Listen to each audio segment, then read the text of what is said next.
ప్రజాభవన్కు గుర్తు తెలియని వ్యక్తి నుంచి బాంబు బెదిరింపు కాల్ వచ్చింది. మరి కాసేపట్లో ప్రజాభవన్ పేలిపోతుందంటూ ఓ వ్యక్తి పోలీస్ కంట్రోల్ రూమ్ కి ఫోన్ చేశాడు. దీంతో అలర్ట్ అయిన పోలీసులు బాంబ్ స్క్వాడ్ తో తనిఖీలు చేశారు. పోలీసులు ఫేక్ కాల్ గా ప్రాథమికంగా గుర్తించారు.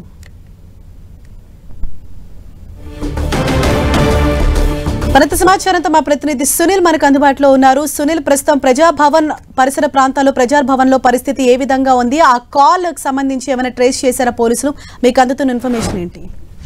కొద్దిసేపటి క్రితమే ప్రజాభవన్ కి బాంబు పెట్టాము, మరి కాసేపులోనే అది మొత్తం కూడా బ్లాస్ట్ అవుతుందంటూ కూడా ఒక గుర్తు తెలియని అగంతకుడు కంట్రోల్ రూమ్ కి, హైదరాబాద్ కంట్రోల్ రూమ్ కి కాల్ చేయడం జరిగింది. దీంతో అప్రమత్తమైనటువంటి పోలీసులు వెంటనే ప్రజాభవన్ సంబంధించిన గేట్ నుంచి మొత్తం వెలుపల మొత్తం కూడా పూర్తిగా బాంబ్ స్క్వాడ్ అధికారులు తనిఖీలు చేశారు. కానీ ఎక్కడా కూడా బాంబు ఆనవాళ్లు లభించలేదు. అయితే కాల్ చేసినటువంటి వ్యక్తి ఫేక్ కాల్ గా ప్రస్తుతం పోలీసులు గుర్తించారు. ఆ కాల్ చేసినటువంటి వ్యక్తి మతిస్థిమితం లేదు, అతను బాగా మద్యం సేవించినట్లు కూడా పోలీసులు గుర్తించి అతను అదుపులో తీసుకున్నట్లు కూడా కొంత సమాచారం తెలిసింది. ప్రస్తుతం అయితే ప్రజాభవన్ లో మొత్తం కూడా అనువనుగా అటు బాంబు స్క్వాడ్ అధికారులు, మరోవైపు పోలీసు అధికారులు కూడా మొత్తం పూర్తిగా తనిఖీలు చేపట్టారు. ప్రస్తుతం అయితే ఎక్కడ కూడా బాంబు ఆనవాళ్ళు కూడా లభించలేదు. ఇదంతా కూడా ఫేక్ కాల్ గా ప్రస్తుతం అయితే పోలీసులు గుర్తించారు.